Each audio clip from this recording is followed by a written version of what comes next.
মায়ার সমস্ত সত্যি জেনে গেল ঝিল্লি। হ্যাঁ বন্ধুরা, তেঁতুল পাতা ধারাবাহিকের আজকের পর্বে ধারাবাহিকের শুরুতে আমরা দেখতে পাই তেঁতুল পাতার ড্রয়িং রুমে সবাই উপস্থিত। সেখানে চায়ের ট্রে হাতে দাঁড়িয়ে আছে মায়া।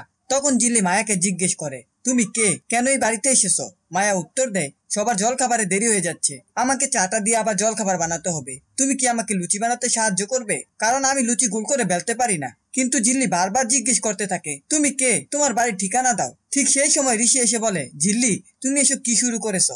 তখন মায়া কিছু না বলেই রান্নাঘরে জল খাবার বানাতে চলে যায়। এদিকে তাতাই বলে, কি মিষ্টি একটা মেয়ে, সবার কত খেয়াল রাখে।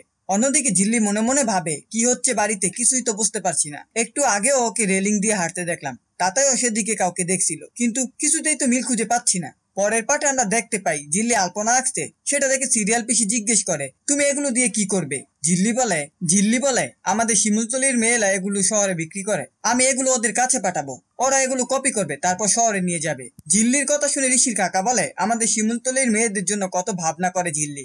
একটু পরেই মিষ্টি এসে বলে, এই ঝিল্লি আমাকে এই ছড়াটা একটু মুখস্থ করে দাও না, জানি না কেন মুখস্থ হচ্ছে না। তখন ঝিল্লি অবাক হয়ে বলে, এটা তুমি কি বলছো? আমাদের মাতৃভাষা বাংলা, সেটা মুখস্থ করতে পারছো না? সিরিয়াল পিসি তখন আস্ত করে বলে, আমাদের ঝিল্লি তো আছে, মিষ্টির ছড়া ঠিকই মুখস্থ হয়ে যাবে। কিছুক্ষণ পর মিষ্টি ঝিল্লিকে জিজ্ঞেস করে, মাতৃভাষা কেন হয়, পিতৃভাষা কেন হয় না? ঝিল্লি উত্তর দেয়, আমরা যখন জন্মগ্রহণ করি তখন প্রথমে আমরা মায়ের মুখ থেকে বাংলা ভাষা শুনি, আমাদের সুখ দুঃখ অভিমান সবকিছু আমরা এই ভাষায় প্রকাশ করি। এদিকে ঋষির কাকা এবং সবাই মিলে মাতৃভাষায় গান গাইতে শুরু করে। পরের পার্টে আমরা দেখি জঙ্গলের মধ্য দিয়ে প্রদীপ নামের এক লোক সাইকেল নিয়ে যাচ্ছিল। সে তার স্ত্রীকে ফোনে বলছিল, আমি জঙ্গলে 3 নম্বর গলি দিয়ে বাড়িতে ফিরছি। হঠাৎই প্রদীপের সামনে মায়া এসে দাঁড়ায়। মায়াকে দেখে প্রদীপ বলে, তুমি কে মা? মায়া কোনো কথা না বলেই হাতের ইশারায় প্রদীপকে কাছে ডাকে। কিছুদিন পরই মায়া দুয়ার মতো আঁকড়ে ধরে প্রদীপকে মেরে ফেলে। পরের দৃশ্যে দেখা যায় প্রদীপের স্ত্রী ও গ্রামের লোকজন জঙ্গলে প্রদীপকে খুঁজতে আসে, কিন্তু তাকে খুঁজে পায় না। তখনই গ্রামের লোকেরা পঞ্চায়েত প্রধান ঝিল্লিকে ফোন করে জানায়, প্রদীপকে খুঁজে পাওয়া যাচ্ছে না, সে জঙ্গলের 3 নম্বর গলি দিয়ে বাড়ি ফিরছিল।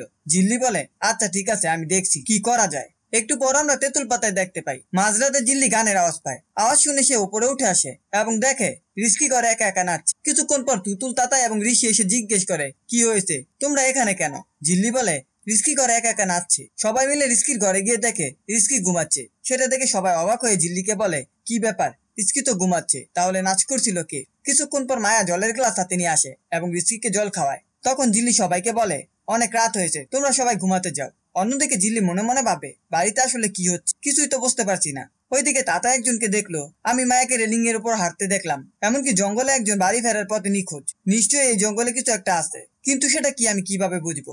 এই ছিল তেঁতুল পাতা ধারাবাহিকের আজকের আপডেট। ভিডিওটি ভালো লাগলে চ্যানেলটিকে সাবস্ক্রাইব করে পাশে থাকা বেল আইকনটি অন করে দিন এবং আপনাদের মূল্যবান কমেন্ট করতে ভুলবেন না।